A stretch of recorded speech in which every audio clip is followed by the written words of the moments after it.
Episode 122 of Mastering Local Marketing. What's holding back your business growth, marketing, resources, or is it you?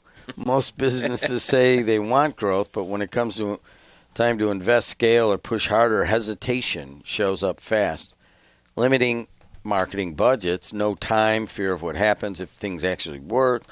So what is really holding businesses back? In this episode of MLM, Mastering Local Marketing, we challenge the idea that growth problems are caused by marketing tactics alone. Instead, we dive into the hidden mindset shifts, operational fears, and decision-making patterns that quietly slow down business growth and customer acquisition. If you have ever said not right now to marketing strategies, delayed investing in sales, or felt stuck between wanting more customers and protecting what you already have, this conversation will hit close to home. The real question is not how to grow faster, it is what you might be protecting that is keeping you small. We are produced by Adriana Alvarez. She runs the WJOB Podcast Network here in Hammond, Indiana. Our star of our show is Matt Hansen, and he is a digital marketing professor right around the corner at Purdue. Thanks, Matt, for coming in. I feel like I need a theme song coming in. No. No? Okay. Can we talk about this? I mean, I don't know about you. I listen to a lot of podcasts. Yeah. And when they got all this intro. You don't like and the intro music? No. I'm like, start. Should we look into the royalties for like Thunderstruck or something like that? So it's that just, your welcome song? I'm here for one reason. I want this information, Yep. and I want to warm up to the host. If it's entertainment, maybe I'll take it. But if it's just for some sort of digital marketing or how to work at home, I've been listening to a lot of those. Mm-hmm. And, you know, I just want the guy to talk about, hey, Yeah. this is what you do if you want to work at home and get more done. Okay? Yep. You're used to going everywhere. Now you're at home. And how are you going to do that without feeling lonely? So you gave me a 2-minute speech right there on I can't have a theme song. Got it. Okay. Understood. Just kidding. I'll put it in post. Don't There worry. you go. Adriana Alvarez is a tracking podcast, and if you happen to be listening to this, you could do it from anywhere. As a matter of fact, we kind of prefer if you're anywhere and not here, but Matt Hansen continues to want to come down here, and we are in the second to last day of this studio ever being used for live radio, live TV, live podcasting. As we built a brand new studio, and we'll be in that next time. So All right. you did with two businesses this week. You started to tell me about them. Yeah. And so I want to hear about them. Yeah. So I've got 2 businesses that I've been having conversations Pull with. your mic up. And, you know, what I've realized is they are the same business, but one is drastically different from the other. And what does that mean? One is doing 10 times the business that the other one is doing, and there is literally no difference between the two companies other than the effort that's going on. Let that sink in, right? So, same industry, same type of product, same same kind of website, same marketing materials, same everything. But it comes down to just a few things that are happening. And, you know, it got me thinking this week because I thought, man, this one company that's kind of underperforming doesn't even realize where they are, that they have the opportunity to just go and run and just, you know, let's take the training wheels off and let's go. And then the other one is sitting there and I'm seeing everything that they're going through and all of the, we were talking about pain points in the last episode, but like all the pain points that they're just breaking through ceilings and all this other stuff, and they know all of their numbers, and it's amazing to watch, right? So we have these 2 companies, and I would love to work with either or both of them in any capacity because I'm sitting here just going, it's amazing what you're doing, but one of them just is, you know, 10x'd the other one. So that's kind of what I want to talk about today is what are some of the things that are going on in the mindset of an entrepreneur that kind of holds them back a little bit? And, are you really ready to go forward? In the last podcast, we talked about people that are comfortable, right? Kind of comfortable in their area. And I have that conversation with a lot of entrepreneurs. Do you want to be comfortable or do you want to grow? Right? Like, when you are uncomfortable, there's a reason for it. It's not that, yes, things are breaking all around you, right? But are you comfortable in moving forward and knowing that those things are going to break all around you? Right? A lot of people out there listening are probably sitting there going, well, I don't want any more stress added to my life. Okay, don't become an entrepreneur. Let's be honest, right? So, like, if you own a business, you're going to wake up in the middle of the night and you're going to be stressed. You're going to be thinking about things. You're going to have a hard time going to sleep. You're going to, your mind is constantly wandering. A lot of people will say, oh, I want to be my own boss so I can, relax. No, you don't relax. You do 3 times the amount of work, but you're working for yourself. Can I just please. on one thing? I was listening to a podcast, and I can't remember which one, so I won't quote, but I think I know who it was. And the guy was on there, and he's like, oh, yeah, I took this job, so I was only working like 45, 50 hours a week. And the podcast host guy goes, listen, I want you guys to see this. He says, this guy says he's only working 45 to 50 hours a week. That's an entrepreneur. That's somebody who has moved from entrepreneurialism into a job. Because you could never say that if you run your own business. No. Yeah, 45 hours? No way. When did I wake up and when did I go to bed? That's what I thought about my business, right? Exactly. Yeah. So that's the first thing I want to talk about is, are you comfortable with growth and pain, or do you just want to be stable, right? So I talked to many entrepreneurs. I talk to a lot of my friends that are entrepreneurs. I talk to people that have W-2 jobs and are hourly employees, and they only want to work so much, and that's fine, right? Like, you've got to understand where your comfort level is. Because, if you go and start your own business, or if you're helping grow a business, right? You're in the marketing side and you're helping grow this business. Are you willing to rock the boat a little bit? I was talking to a student of mine yesterday, and she was talking about how, they're only willing to do so much. They're not willing to go to that next level on things. And I said, okay, well, that's who they are. I mean, you've got to realize they're comfortable. That's where they want to stay. That's where their revenues are going to stay. That's where their growth pattern is going to stay. But don't let that scare you off, because as you grow, and this person's in their 20s, as they grow, you may own a business at some point.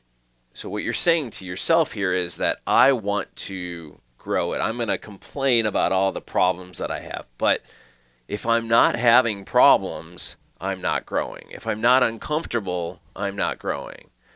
And I see all of these, because obviously I teach at a university, but I see all these students come out and they're, oh, I'm so stressed.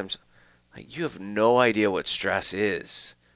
And it's just because you haven't reached the next level of stress. And, if you're 21 years old and you're coming out of school and you're stressed, that's one stress. I get it. We've all been in that stress. But then if you own a business, there's another level of stress. And then all of a sudden you owe all this money, but you've got to get more customers. That's another level of stress. And all of a sudden you hire 2 new employees that you can't pay for. That's another level of stress. And it's going to work out, but you just keep pushing forward. And that's what we're talking about today is what is the amount of stress that you can take, because you got to keep going to the next level, to the next level, the next level. And, what is it? Landman. You're familiar with the show Landman on Paramount Plus? The wife watches it. Yeah. So there's a scene in that where, he's looking up and he's like, is that all you got for me, God? And then, all of a sudden there's this massive accident around him. And then, he looks back up and he's like, that was, I can't say exactly what he said, but that was really a bad thing to do. You couldn't just let it go. But that's where we are as an entrepreneur. We're looking at life every single day and going, all right, throw it at me. And I mean, you get callous to things that are coming at you. And those people that are willing to take those hits and just keep getting back up are the ones that I rally behind every single day. And I can't teach that. So what I'm saying is I have these two companies, and one I feel like one gets it. Like they're off and running, and I'm singing their praises. I'm telling them, like, you're doing an amazing job. Any way, shape, or form I can help you. The other one, I'm going, when are you going to go? When are you going to go? When are you going to, like, what's going on? Like, how do we get you to get to that next level? And that's a difficult thing for me to watch, but I realize that everybody is in a different place. So there's so much in there. I was like really, the stress level and one of the things I brought out is that who comes out of college at 21? Evidently, I think Adriana almost did here. Our producer came out of college at 21, but it's not minimizing your level of stress, but those things that you mentioned, like you owe a bunch of money, and you're like, so you can't walk away, right? Right. And then you have hired people that you can't yet pay for, so it's not like, well, you hired them, and so now you can do less work. You actually have to do more work because you have to make more money to pay for them. Right. All those things add up to wanting to make some people not want to grow. Right. And that's kind of, I think, what I'm getting out of your message. I mean, is there some sort of self-sabotage at some point? Yes. I think you get to a point where you're just like, I can't go forward. It's too scary. And people talk to me all the time, with everything that I'm involved in. And they're like, how can you do all of these things? And I'm like, I've just reached a level where it's normal to me, right? So if you're telling me that things are breaking and, there's chaos around me, yeah, okay, we're going to deal with it, right? It's not a big deal. Whereas other people, if they break a nail, they're, oh my goodness, big deal. I lose a finger, I'm going to keep going, right? Like, yeah. But that's where an entrepreneur is. The little hits that they get nicked as they're going don't matter. It's the gigantic ones that hit them. And then they fix those, and they just keep going. And there's so much opportunity for the ones that will keep going that's what I wanted to talk about today, because I see it constantly. People, I want to. And I always say, then do, right? Like, you just need to commit to it. And I know there's a lot of people probably out there going, yeah, but I get it. But look internally to yourself. Anyone can do anything they want to do. There's ways to do it. There's, and we can talk about the next thing that what I wanted to say is like, scarcity trap, which is basically, well, I don't have money. I don't have this. I don't have that. Okay, go find it, right? And or they hold on to, well, we only have this money. We can't really go out there and spend. Okay, well, if you understand, and this is a marketing podcast, if you understand your marketing, you should understand that for every dollar I go spend out there, especially in digital, how much money should be coming back, right? You should understand your cost of goods sold. You should understand your lifetime value, your customer acquisition cost, all of these different things. And that if I put $1 out there, I should get X back. Okay. If you understand that, and I come to you and say, all right, let's go spend $10,000. What I get is, I'm going to go back over here in the corner. I'm going to curl up and go, I could never spend $10,000. And I ask them, I go, why? Well, that's a lot of money. So you value the $10,000 in your bank account more than you do the $70,000 that we're going to make by spending that $10,000 here. But what if it doesn't work? That's what I hear. But what if it does work? The data is pointing that it's going to work. Right? It's kind of like saying go out and invest in the S&P. It's got an average return of 10%, right? Let's say it's only 5%. Okay, you go put $10,000 in there, you're going to get a 5% return. And you always hear it, but what if it goes down? Yeah. What if it goes down? You're going to pivot. You're not going to just throw your marketing out there, spend $10,000 on the first day and hope that it works. You're going to spread that over a long term, and you're going to go, okay, if it's not working after $500, we need to pay attention to this, right? And I've had a lot of people in the past where they just throw money out there and they don't pay attention to it. But I also have a lot of people that won't go out there and spend the money. It's like, what if we lost it? So in that case, for you in your small to medium-sized business, to some extent, marketing is the villain. Marketing is always the villain when it really should be your saving grace, right? So it doesn't work. I went out there, I spent $1,000 on Facebook, and I didn't get anything. And then you ask them the question, well, can we walk through the process of what you did? Yeah, I boosted a post. I didn't get any additional traffic to my retail location. Okay, can I ask you, boosted what post? What was it? And they'll tell me, it's some post that we put out there saying how great our store was. Okay, well, how do you know it didn't send any traffic to you? One, I wouldn't necessarily boost the post. I'd do some different things. So maybe you're not following the right approach. Maybe we should start to look at this, right, and understand it. So are you running multiple ads, or are you just boosting a post? Are you targeting a certain audience? Are you targeting multiple audiences? Are you putting out there 50 ads, or are you just putting one out there? Are you testing different things? Is there a landing page associated with it, or is it a call to action? Maybe it's a phone number you want somebody to call. Maybe it's you're trying to get them to walk into your store. So do you have attribution to how many people have walked in your store? There's all of these different marketing things that we can do. So basically what you're telling me is you just threw some money out there in the hopes that it would work, but you didn't take the time to understand the proper process to do it. So what you're blaming all of marketing for the fact that you didn't learn the proper ways to do things. So every marketing is bad at this point. And I hear this constantly. And what I say, I start to ask the questions. What'd you do? Well, I boosted a post. What was that post about? Did it have an offer? Is there a way to track if anyone actually took advantage of that offer? Was it driving people over to a website, to a landing page? Can we look at your landing page? Did you do any tracking on your landing page? Do you know how people interacted with your page? How long were they on the page? What was your bounce rate? Like, I can go on for days on this. But what they say is, nope, I put $1,000 into marketing and it didn't work. So to reach back to the last podcast, I told you that I don't want to talk to that person. Mm-hmm. That I said, hey, if I'm showing up and they're like, well, we don't need to market, or we tried marketing and it didn't work, I'm like, I'm not doing what you're doing right now. Yeah. You're telling the small to medium-sized business, if they're listening to this, they at least have a minute amount of interest in it.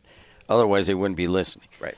So you're kind of ahead. But there's a lot. I mean, when I walk in and, hey, how are you? Well, we're doing so well. We just do it by word of mouth. Okay, good enough, man.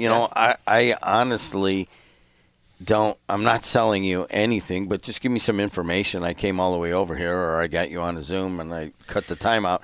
Give me some information. How is it working? Oh, it's working for you good, blah, blah, blah. That's it. Now, a couple of times I have gone through that process, and then they'll call me back. But when that starts out, when I meet that person, I don't want anything to do with them. Well, it's funny you said, we're doing fine. We do it by word of mouth. And then you ask, okay, that's great. Congratulations that you've been in business for 3 years. I mean, the average business will disappear in 5, right? If you can make it past 5, you're usually pretty golden. But okay, so you're at year 3, you've grown. Like, what's your growth rate? Well, we're kind of flat.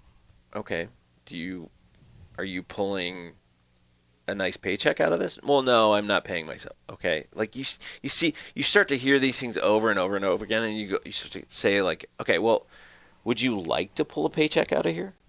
Would you like to make a 6-figure salary from your business? Would you like to make $200,000 from your business? Would you like to make a 7-figure salary from your business if you really wanted to, right?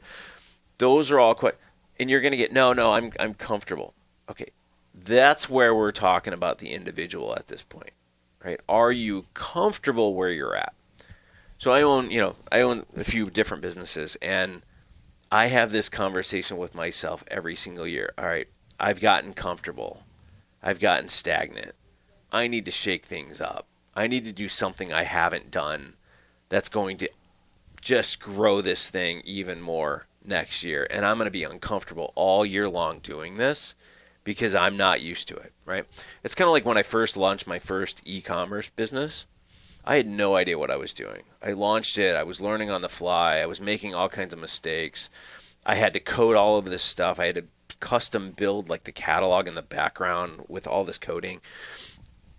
Million things that you can do today that are so much easier, but I'm making all kinds of mistakes. I realize, that I'm shipping out, they're paying for shipping, and I'm losing $3 or $4 on every shipment that's going out because I'm not charging enough for shipping. I'm not, maybe taxes were an issue. Like back in the day, you had to custom code taxes for each state, and each counties had different tax, all this stuff, right?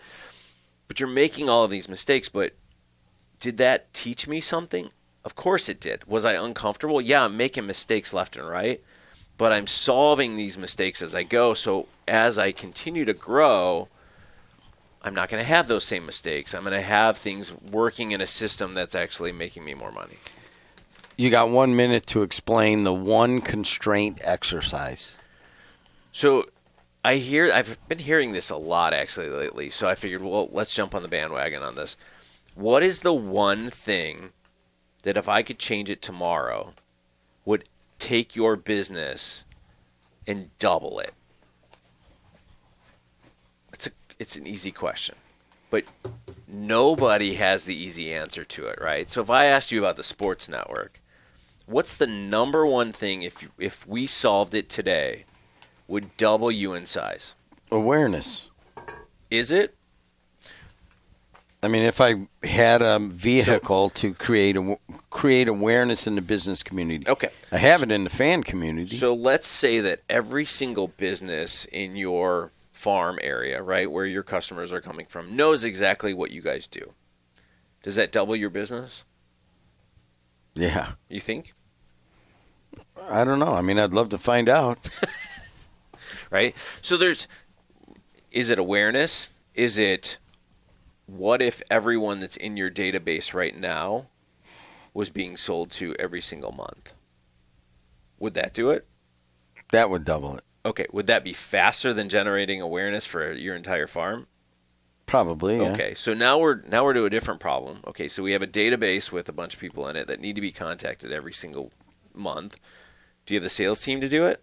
No. Okay. So we got to find the sales team that can take the database, that can generate the awareness. You see, we're going deeper and deeper and deeper. And that's what you need to do in your business is what is the one thing that if I could solve it today is going to double my business? And I'm going to put all of my effort into that one single thing. And I'm going to solve it. And this basically stems from Elon. Elon just did a whole thing where he's talking about like all the things that he focuses on. So he's got all these businesses, and he, whether it's Tesla or it's SpaceX or whatever it is, he's not sitting in those offices every single day. Like he's paying attention to the gigantic problem in one company, and he's trying to solve that, right?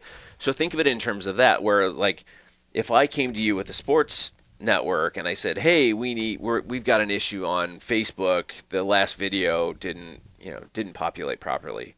You shouldn't care about that because that's not the goal of what you're trying to do. You're trying to double your business this year, which is that one video isn't going to create anything, right? Like that's not going to matter to your goal. That's like doing the morning show, just so you know. Well, it's like sweeping up this floor. Like it's not going to get you to your end goal, so you shouldn't focus on that. So as an entrepreneur, somebody that owns their business that wants to grow it, what is that one thing that's holding you back from moving forward? Go solve that and forget about the rest of the stuff because that's where you need to focus. And now, mind you, let's go back to the original story that I had. you have two companies that are in the exact same industry, exact same look and feel. One's doing 10x. It's because that one that's doing 10x is all in. Like when you sit down and talk with them, they're all in. They are moving forward. They are blood, sweat, and tears doing exactly what they need to do. Whereas the other one, okay, it's moving, right? That's what I'm saying. Like find that one thing in your business that's going to change it and put all of your energy into it and just let everybody else work on the other stuff if you have those other people to help work on it. Tell a friend. Mastering Local Marketing. That was episode 122. Thanks a lot, Matt. Thank you. Till next time. See you later.